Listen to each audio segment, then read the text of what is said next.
till you ensure that the signal is other than danger, you should not क्या है proceed further.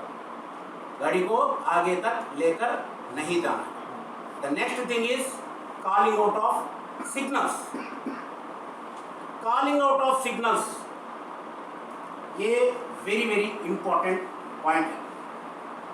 तो calling out किस तरह करना चाहिए, आपको प्रैक्टिस करना है and you have to continue the same practice till at the end of your career as a running staff. Running staff में रहने तक यही प्रैक्टिस आपको फॉलो करना ही करना है. तो कैसे कॉल आउट करना है? तो जनरली क्या है, प्रोसीड, काशन, डेंजर, इस तरह बोलते हैं. इस तरह कभी भी नहीं बोलना चाहिए. तो क्या है उसका प्रोसीजर?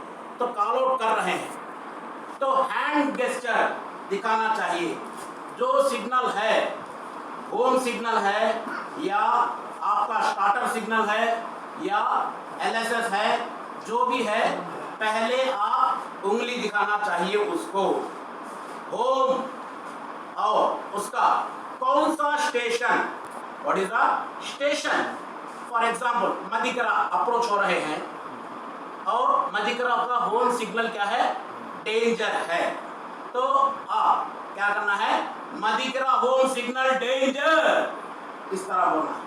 अगर आपको राइट साइड है तो Maddikera home signal at right side danger बोलना है. इस तरह आवाज से बोलना चाहिए. ऐसा नहीं है कि डेंजर, काशन, प्रोसीड इस तरह बोलते रहोगे तो आपको क्या है, लोको पायलट और असिस्टेंट लोको पायलट दोनों में you will not be going to have proper activeness.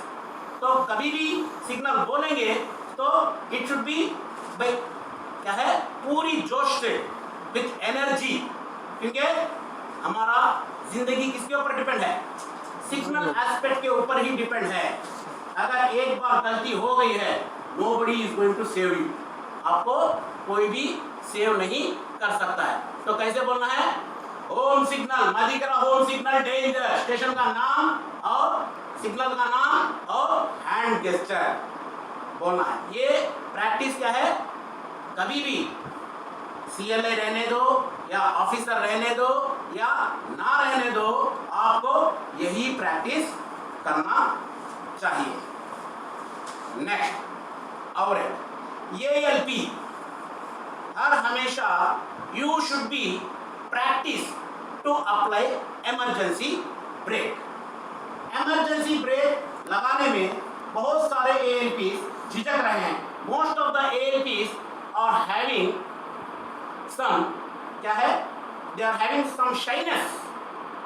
अगर if I apply emergency brake, what my loco pilot is going to think बोलकर थोड़ा शाइनेस रहता है. तो इस तरह का शाइनेस दिल से निकाल दो. Why? Because it is a matter of our life. It is a matter of our job. तो आप अपने दिल से निकाल दो. तो कभी भी इमरजेंसी ब्रेक लगाना चाहिए. And loco pilots, you should not scold. अपने एएलपी अगर इमरजेंसी ब्रेक लगाया तो आप उसको चिल्लाना नहीं चाहिए या उसको क्या है डांटना नहीं चाहिए. क्यों अप्लाई किया इमरजेंसी ब्रेक बोलकर उसको नहीं करना चाहिए. You have to encourage it. आप क्या करना चाहिए, उसको एनकरेज करेंगे तो ही will have freeness to apply emergency brake. Why? Because both are responsible. अगर आप देखेंगे, if you take the start punishments equally, loco pilot and assistant loco pilot both are being punished in the same manner. इसको भी remove from service, उसको भी remove from service. तो आप, मेरा एएलपी है, वो गाड़ी खड़ा करेगा, he will apply the brake, train is going to get stopped बोलकर you should not assume. If you feel that your train is going to pass the signal, अगर आपकी गाड़ी सिग्नल पास होने वाली है बोलकर आप फीलिंग हो गए तो इमीडिएटली उठाओ, बेझिझक. Nothing to worry, nothing to worry. अब सर मैं गाड़ी नहीं चलाया, एएलपी मैं गाड़ी नहीं चला रहा हूँ, मुझे मालूम नहीं है मैं इमरजेंसी कहाँ लगाया तो मेरी गाड़ी कहाँ रुकेगी बोलकर आपको मालूम नहीं है बोलकर अब तो ड्राइव चल रहा है, आप सब अप्लाई करिए। अप्लाई किया? कौन कौन है ये किस इधर? हाँ, have you applied emergency brake? Yes sir, one time. हाँ, have you applied emergency brake? हाँ, आप अप्लाई किया इमरजेंसी ब्रेक? आप अप्लाई किया? गाड़ी रुकी या नहीं रुकी? रुकी सर। कितनी दूर जाकर रुकी?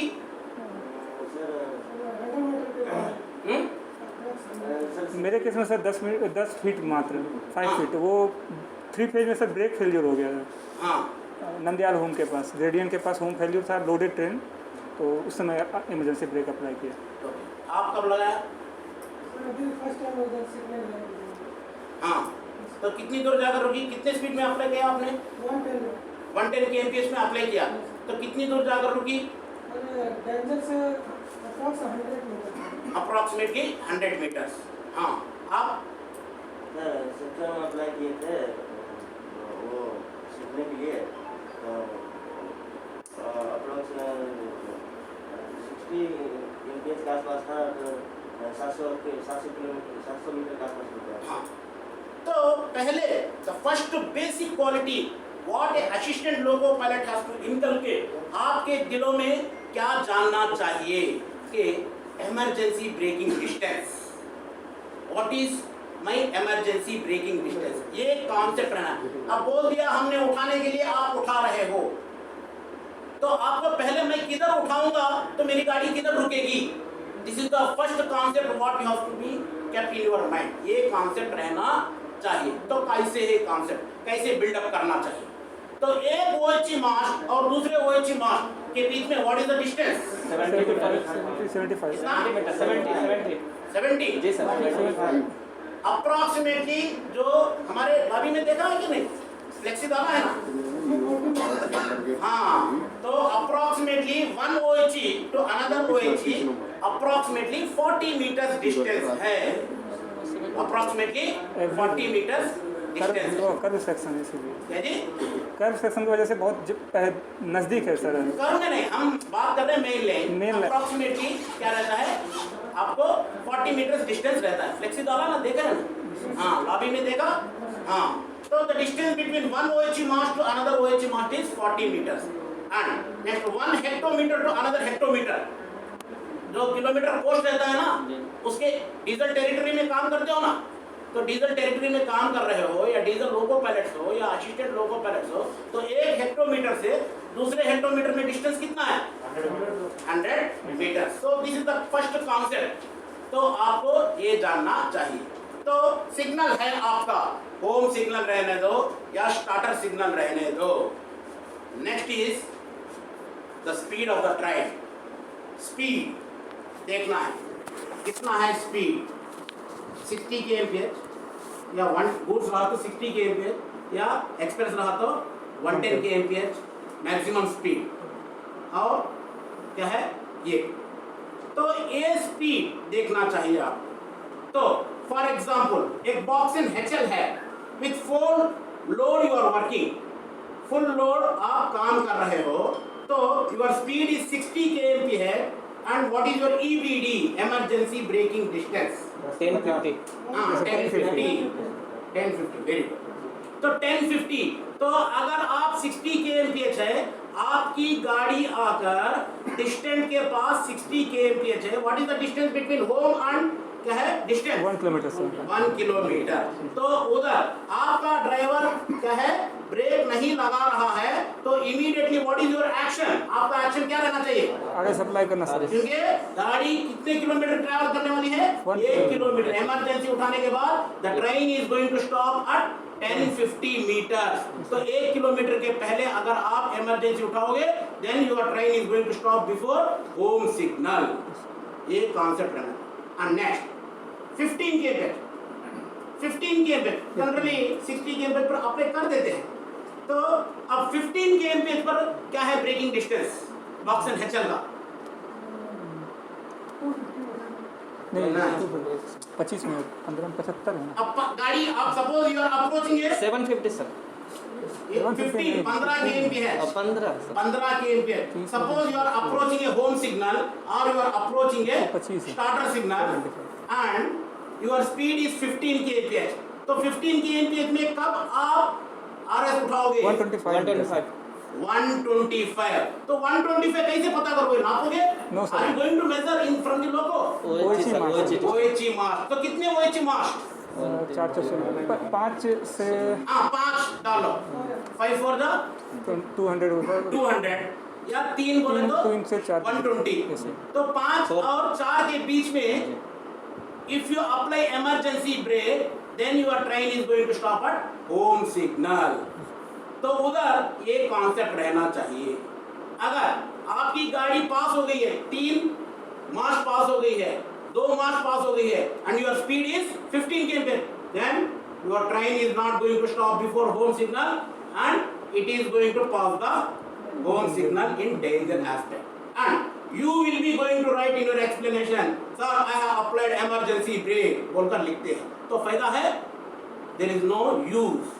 तो आपको you have to build up the concept। Suppose next 5 kmph, most of the starts are going to be happen in the lesser speeds। तो 5 kmph में कितना है? 30 मीटर 30 meters।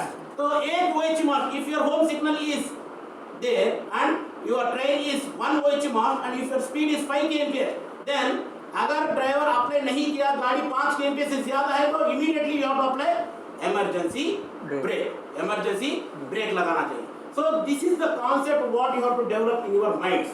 ये आप अपने दिमागों में चढ़ा लेना चाहिए, नहीं तो क्या होता है, आप एलपी के भरोसे पर रहोगे। तो if you have done mistake then you will also is going to be held responsible for the same mistake।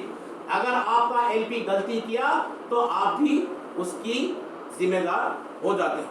तो इसीलिए ये इमरजेंसी ब्रेकिंग डिस्टेंस क्या है, आपको दिमाग में रखना चाहिए। तो इमरजेंसी ब्रेकिंग डिस्टेंस का कॉन्सेप्ट मालूम होगा। तो इमरजेंसी ब्रेकिंग डिस्टेंस क्या है? ब्रेकिंग डिस्टेंस ये जो कॉन्सेप्ट है आपका थोड़े फैक्टर्स के ऊपर डिपेंड रहता है। एक, the speed, the braking distance is depends upon the first factor is speed, the next is load, then is gradient and fourth is type of stop। So if the speed is more your braking distance will be, अगर गाड़ी की speed ज्यादा है, गाड़ी की speed, if the speed of the train is more the braking distance will also more। Okay। If the speed of the train is less the braking distance is also less। Next, if the load is more, आपकी गाड़ी का load ज्यादा है तो breaking distance क्या होगा? ज्यादा होगा। अगर एम्प्टी है तो ब्रेकिंग डिस्टेंस क्या है? कम होगा। Your braking distance will be less. So the emergency braking distance will also depends upon load. Then क्या है? Next is type of stop. Type of stop, तो टाइप ऑफ स्टॉप क्या है? आप बॉक्सिंग काम करते हो, पीसीएल काम करते हो, पीटीपीएल काम करते हो, बीआरएन काम करते हो, एलएचबी कोचेस काम करते हो, आईसीएफ कोचेस काम करते हो। सो अकॉर्डिंग टू सबको क्या है, एक ही कॉन्सेप्ट नहीं रहता। Boxing will be going to have one braking distance, PCL is going to have one braking distance, इस तरह LHB coaches is going to have one braking distance and क्या है, ICF coaches is going to have one braking distance. तो आपको ये concept रहना चाहिए। The next factor is gradient। तो gradient, if the full down gradient is there, braking distance क्या होता है? ज़्यादा होता है। If up gradient is there, कम होगा sir. braking distance will be less। If level is there, और उससे क्या है, कम होता है। तो as a loco pilot और as a assistant loco pilot आप ये ब्रेकिंग डिस्टेंस का कॉन्सेप्ट रहना चाहिए। जब तक आप if you are not develop the concept of braking distance, even if you apply RS, even if you apply D1 emergency, then there will not be no use till you know the braking distance concept and where you have to apply the emergency।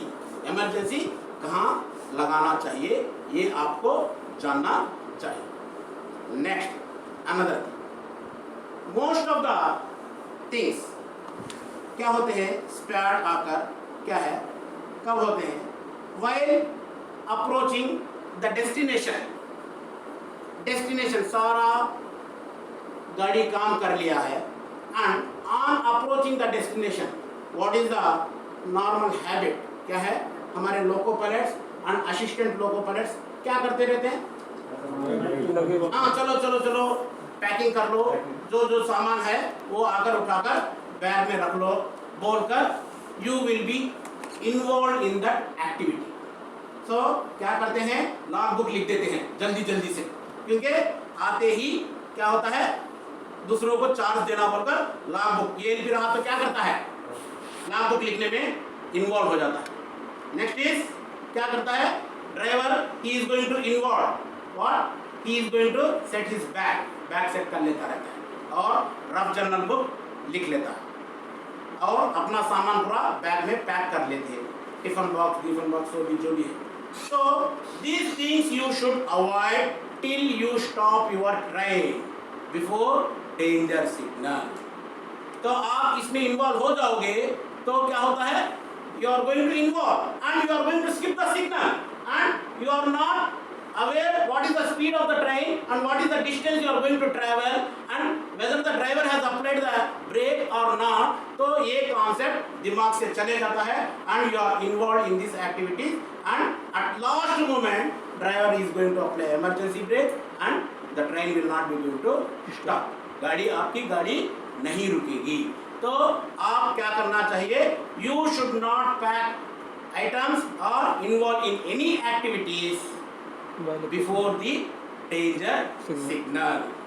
Next, अब danger signal आ रहा है another bad practice क्या है अब walkie टाकी में बुलाते हैं स्टेशन मास्टर को sir home signal is danger अब वो क्या करता है हाँ ठीक है डाल देता हूँ हाँ 1 मिनट है गाड़ी अंदर आ रही है बोलकर you will be going to listen that words अब what is the mind in the what is the thing going to be happen in the mind of the loco pilot के दिमाग में क्या होता है अरे सिग्नल डालने वाला है मैं क्यों ब्रेक लगाओ अब वॉकी टाकी में स्टेशन मास्टर बोल देता है हाँ गाड़ी अंदर आ रही है फॉलिंग क्लियर होते ही आपका सिग्नल आ जाएगा बोलकर वॉकी टाकी में बोल देगा अब आपके दिमाग में क्या हो जाएगा सिग्नल डालेगा बोलकर then you will be thinking that signal is going to be favor to me and उसके बाद क्या करोगे आप क्या नहीं करोगे you will not be going to apply the brake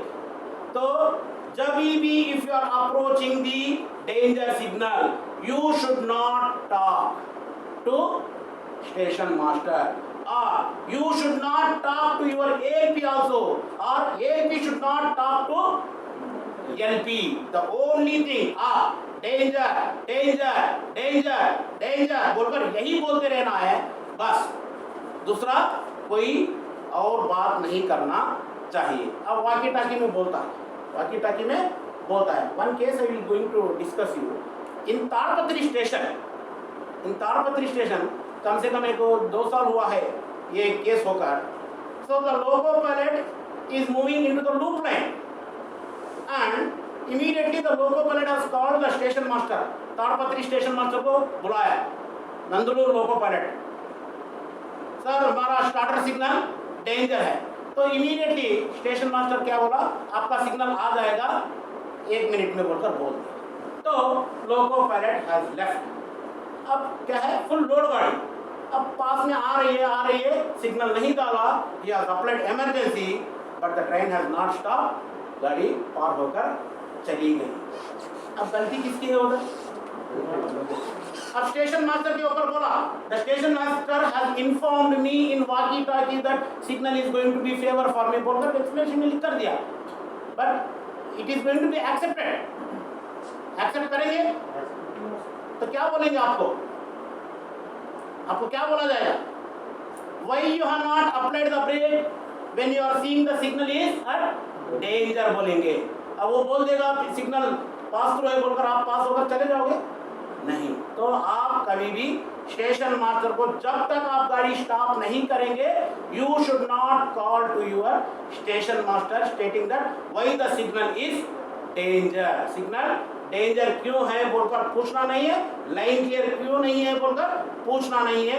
only after stopping the train then only you have to ask if required. If required आपको चाहिए तो तभी जाकर आप क्या है, आप उसको पूछो क्या है, लाइन क्लियर है या नहीं, ये करना चाहिए। अब क्या है next, rough general all write signal देना, या स्टेशन मास्टर क्या करता है, ऑल राइट सिग्नल डेंजर रखा रहता है, सिग्नल डेंजर रखा रहता है, एंड डबल लाइन सेक्शन में कोई दूसरी गाड़ी आने वाली रहती है, अब कोई पॉइंट्स बनाकर ऑल राइट सिग्नल देता रहता है। अब हमारे एएलपी क्या समझता है, हमारी गाड़ी को ऑल राइट सिग्नल दे रहा है बोलकर समझ लेता है। अब सर सिग्नल दिखा रहा है स्टेशन मास्टर या पॉइंट्समैन दिखा रहा है बोलकर आप प्रिज्यूम कर ब्रेक नहीं अप्लाई करना, ब्रेक क्या है नहीं क्या है इसको नहीं ये करना चाहिए। ओके, तो ये कॉन्सेप्ट्स आपको डेवलप करना चाहिए। तो यही instructions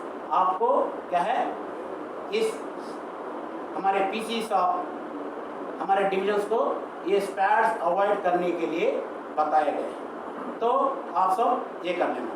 the next is precautions in OHE area.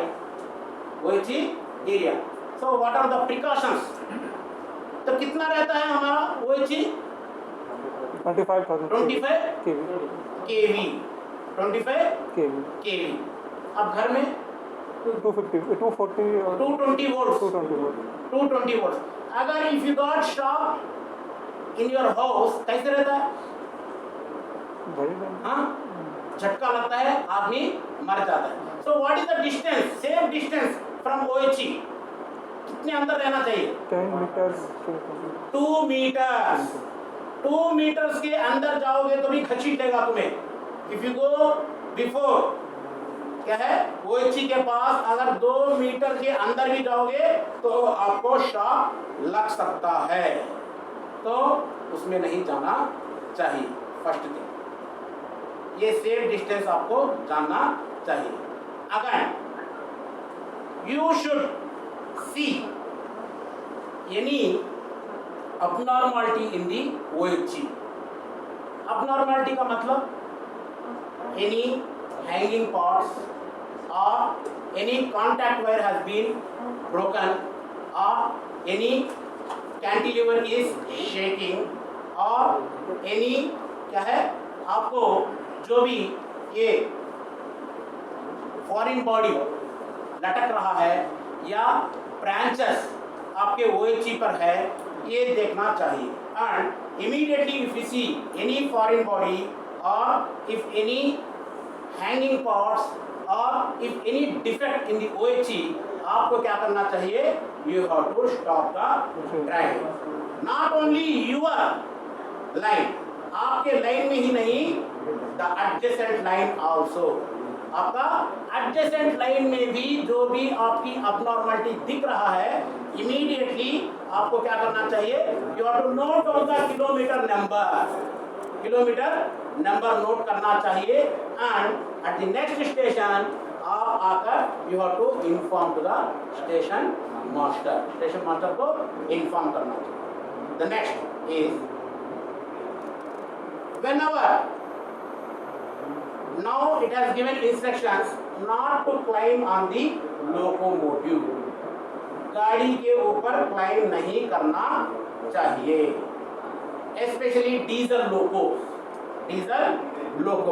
अब डीजल लोकोस में क्या करते हैं, जो वाटर है, वाटर लेवल रेडिएटर रूम के पास देखते हैं, वाटर नहीं दिख रहा है तो चलो ऊपर जाकर क्या है वाटर कैप खोलकर देखेंगे बोलकर, अगर असिस्टेंट लोको पायलट को LP बोला तो चढ़ोगे आप?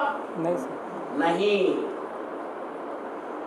Even in the diesel territory और otherwise in the OHE territory, इधर भी रहने दो, नॉन OHE और OHE एरिया रहने दो, उधर क्या नहीं करना चाहिए? आप कभी भी लोगों के ऊपर चढ़ना नहीं चाहिए।